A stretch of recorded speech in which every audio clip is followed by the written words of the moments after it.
All right, here's the big cricket update that we're currently tracking. A big upset in the T20 World Cup. Ireland beat England by 5 runs under Duckworth-Lewis method. Biggest shock of the T20 World Cup so far, as in the latest we see that Ireland beats England by 5 runs under the Duckworth-Lewis method. Let me cut across to Nikhil Naz, joining us from Sydney. He's just being patched here, but some understanding on this, Nikhil would be able to give us on the big upset in the T20 World Cup. Ireland beating England by 5 runs under the Duckworth-Lewis method.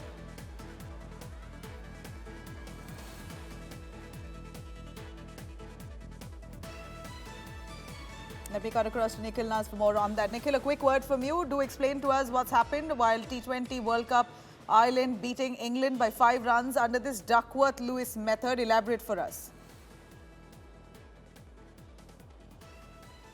Well, Nabila, the Duckworth-Lewis method actually comes into play when it starts raining and you believe that there's no play possible, and that's exactly what happened in the game between England and Ireland. But this result then opens up that particular group. We've already seen a few upsets in that group. We saw New Zealand beating Australia, though that wouldn't be an upset to the proportion as what we've seen just now. But even then, New Zealand beating Australia, one of the favourites to win the T20 World Cup, also the defending champions. You thought that Australia were in a precarious position. Then they had the game last night. Again, they were under pressure in that game, bounced back very late in the game to then win comfortably and improve their run rate. And now you have a scenario where one of the other favourites in that group, England, losing to Ireland. It throws open that group and also tells you what T20 cricket can do. You have to be on the ball from the word go, and even if you make small mistakes, it can cost you a victory. So it'll be interesting to see what happens or what transpires in that group. But just talking about the upset today where Ireland has won, we've seen Ireland in the past as well. Most famously in the 2011 World Cup where they upset England that time. They are giant killers. 2007 World Cup, they upset a Pakistan team to make the Super 6 at the time. So Ireland are known to make these upsets. They've been playing international cricket and all. I know they're a country that doesn't play the big names in cricket quite often. The Indian team had toured Ireland, and even on that occasion, very recently in a T20 game where India had got a par plus score, Ireland almost chased that down. So they have a good batting lineup as they showed today. I think the England bowlers were dominant in the first 10 overs. They let the Irish batsmen get away in the next half of the 10 overs. They put up 157 runs. I think the one thing that was unfair to England was also the weather, because yes, they had a poor start. They had lost 5 wickets pretty early, but then that's what England thrive on. This is what makes them a unique team. This is what makes them a favourite, because they are batting up until 11. So number 11, that is Adil Rashid, also has a lot of runs in first class cricket. He comes at number 11. That's their strength. So even though they had lost 5 wickets, you would have still thought that they could have chased 158 down. But unfortunately, Duckworth-Lewis system doesn't take that into account. It only takes the number of wickets. It doesn't take into account what opposition you're playing or which is the team that was batting. So for example, if India is playing and they have batting till number 7 and tail-enders beyond that, that's not a consideration. England, on the other hand, may not have any tail-enders and batting till 11. That's not looked at. All it looks at is pure numbers. So if your 5 wickets are down at a certain stage, and if that's not made the Duckworth cutoff mark, then you end up on the losing side. So as I said, the T20 World Cup, already exciting with India beating Pakistan, has gotten even more exciting now with a few upsets here and there. Right, Nikhil, do stay with us. I'm going to cut across to some more news, possibly in a demotivating news for the Indian team in Sydney. Team India have been facing troubles in their stay in Sydney ahead of their fixture against Netherlands in the T20 World Cup. In fact, as per BCCI sources, the men in blue have been receiving stale and cold food, with sandwich being the only item that's provided post their practice sessions. Further, the team India has refused to attend the practice session after they were offered a venue in Blacktown, which is close to about 40-45 kilometers away from the hotel that they are currently staying and, of course, from the Sydney cricket grounds. In fact, ICC sources, though, have refuted these charges, claiming that players were informed very well in advance about the food items on the menu. As far as practice venue is concerned, ICC sources say that venues are provided as per protocols.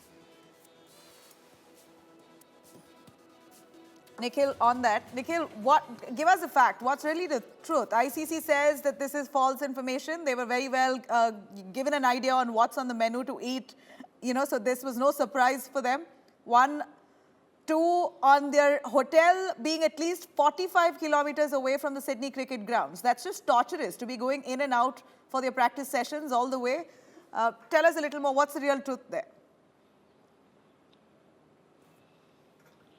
Okay, Nabila, let me address both issues. Let's talk about the team hotel and where the Sydney cricket ground is. I don't think that's an issue because the team hotel, I'm at the Sydney cricket ground right now, and my hotel where I'm staying and the team hotel are just next to each other, and at best it takes about 15 minutes to get from the team hotel to Sydney cricket ground. So that's a non-starter as far as the controversy is concerned. I think what they may have been a bit concerned about is the practice today, a day before the game, was not scheduled at the Sydney cricket ground. That was scheduled at a suburb in Sydney that happens to be 45 minutes away. But I don't think the Indian team is complaining. That's because this is a multinational tournament. There are multiple countries participating.